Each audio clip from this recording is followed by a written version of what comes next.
Vous souhaitez utiliser les meilleurs formulaires qui existent sur le marché, j'ai nommé Fillout, et recevoir les données dans Coda. Je vous montre tout de suite comment faire. Alors, juste un petit mot, moi c'est Élise de l'agence Tarabiscodé.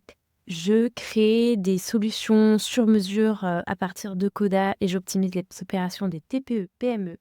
Et donc, on a un accompagnement 360, que ce soit en mode projet, en mode coaching ou en mode formation. Alors, première étape, il faut créer le formulaire sur Fillout. Donc là, on ne va pas rentrer dans le détail, mais l'idée, c'est vraiment que vous disposez les champs que vous souhaitez. Là, j'ai pris l'exemple d'un formulaire de prise de contact de 30 minutes. Donc là, par exemple, j'ai mis le prénom, le nom, l'email, le poste, le nom de la structure, le site. Et j'ai demandé quel était l'objectif durant la visio. J'ai également mis une partie calendrier pour que les personnes puissent prendre rendez-vous.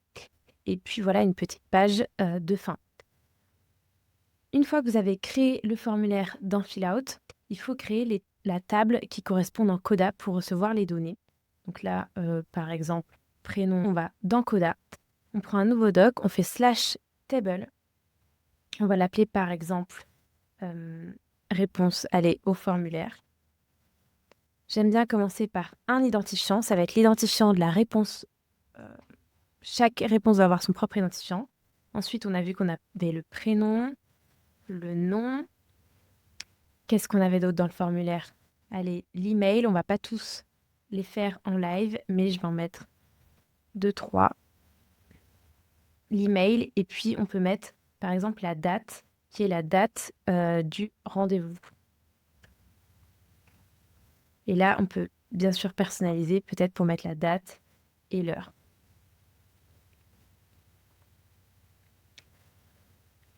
Voilà, vous a rajouté un champ supplémentaire qui va accueillir ce qu'on appelle le JSON. Donc en fait, c'est toutes les données en brut. Troisième étape. Donc première étape, on a créé le formulaire sur Fillout. Deuxième étape, la table sur Coda. Troisième étape, on va créer la connexion pour envoyer les données de Fillout vers Coda. Donc on va dans Fillout, on va dans la partie Integrate. Et là, vous allez pouvoir créer une nouvelle connexion qui s'appelle Webhook. Donc là, j'ai déjà avancé la chose, mais l'idée, est-ce que je suis bien au bon endroit? Je suis bien sur mon formulaire de test. L'idée, là, c'est que vous allez dans Advanced View. Ils vont vous demander un URL. Et ensuite, donc l'URL, on va la mettre plus tard. Et ensuite, vous allez écrire post. Donc, c'est vraiment envoyer de la donnée vers Coda. Et là, vous allez reprendre tout un tas, donc vos variables qui sont dans le formulaire, vous pouvez les nommer à gauche comme vous le souhaitez. Le mieux, c'est quand même avec des minuscules et sans accent. Donc là, vous nommez les variables, vous leur donnez un nom. Et là, ici, par exemple, pour prénom, je vais bien dire que ça correspond à mon prénom dans mon formulaire. Le nom à mon nom dans mon formulaire. La site, c'est le site internet. L'objectif, c'est la question. La réponse à la question, quel est votre objectif durant cette visio? Là, on a bien l'identifiant où j'ai sélectionné ici le Submission ID. Et j'aime bien rajouter, moi, une source. Si jamais vous avez plein de formulaires dans Fillout qui envoient vers votre codage, je vous conseille d'ajouter cette variable formulaire ou source. Et ici, vous allez écrire en dur qu'il s'agit bien de, ici, le formulaire d'échange de 30 minutes. C'est vraiment là une variable en dur. Ensuite, on a le header. Donc, on va voir comment on complète le header et l'URL. Alors, on va sur Coda. On crée une nouvelle automation. On va l'appeler réponse au formulaire. Fillout. Le trigger, le déclencheur, ça va être quand un webhook est invoqué. Donc, c'est vraiment quand Fillout va envoyer les données vers Coda que ça va se déclencher. Là, on a une URL, ça tombe bien. Copie, on va la coller là. Et dans Create API Token, on clique dessus, ça va nous copier un token dans le clipboard et on va pouvoir le coller ici.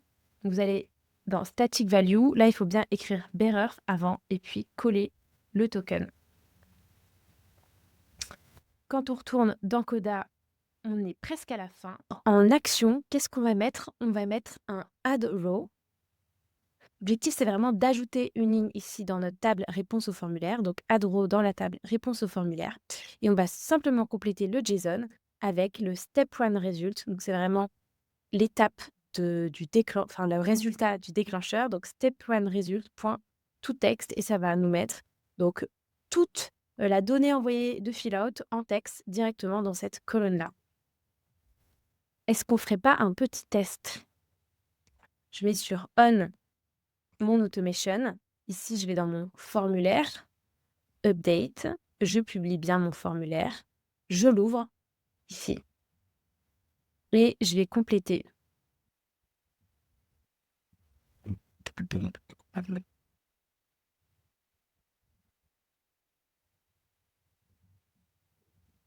Mmh,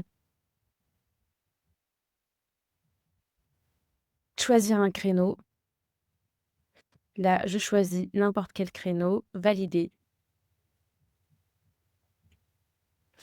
Et normalement, si je vais, dans mon Coda, voilà, c'est assez instantané. On voit qu'il y a une nouvelle ligne avec toutes nos données. Donc pour récapituler, première étape, créer votre formulaire dans Fillout. Deuxième, créer la table dans Coda. Troisième, envoyer les données de Fillout de Coda, non, je vais y arriver, de Fillout vers Coda, avec non seulement la configuration dans Fillout et la petite automatisation dans Coda. Et dernière étape ici, dispatcher en fait cette donnée brute dans les différentes colonnes. Et donc pour ce faire, vous pouvez créer une formule qui est en fait ici JSON.parse le JSON, et là on donne le nom de la variable. Là c'est vraiment les noms que vous avez donnés pour que ça vienne donc récupérer l'info.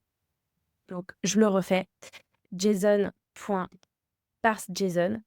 Si c'est le nom de la colonne, on va la parser et on donne le nom de la variable qu'on veut récupérer si c'est le nom. On peut faire pareil, allez, avec l'email.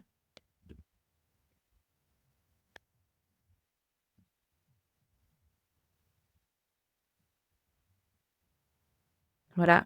Puis la date de rendez-vous également. Et l'identifiant, n'oubliez pas de le mettre, ça peut être utile pour vraiment récupérer de manière unique chaque réponse. Donc c'est le même principe, JSON.parseJSON. Et là, c'est l'identifiant que l'on souhaite récupérer. Ident. Voilà, c'est tout pour le tuto. Vous savez maintenant comment récupérer directement vos données de réponse au formulaire Fillout dans Coda. Je vous mets d'ailleurs le template en description si vous voulez le récupérer, le template Coda. Et puis d'ailleurs, en parlant de gratuit, parce que ce que je vous partage, c'est gratuit, vous pouvez également trouver une formation gratuite en 5 jours à Coda sur mon site tarabiscodé.com. Et puis, n'hésitez pas à vous abonner à la chaîne, à liker la vidéo, parce que ça m'aide à être plus visible et à aussi rendre Coda plus visible. Donc, merci à vous. Je vous dis à bientôt les Tarabiscodeurs pour une nouvelle vidéo, et n'hésitez pas à me donner vos use cases en commentaire.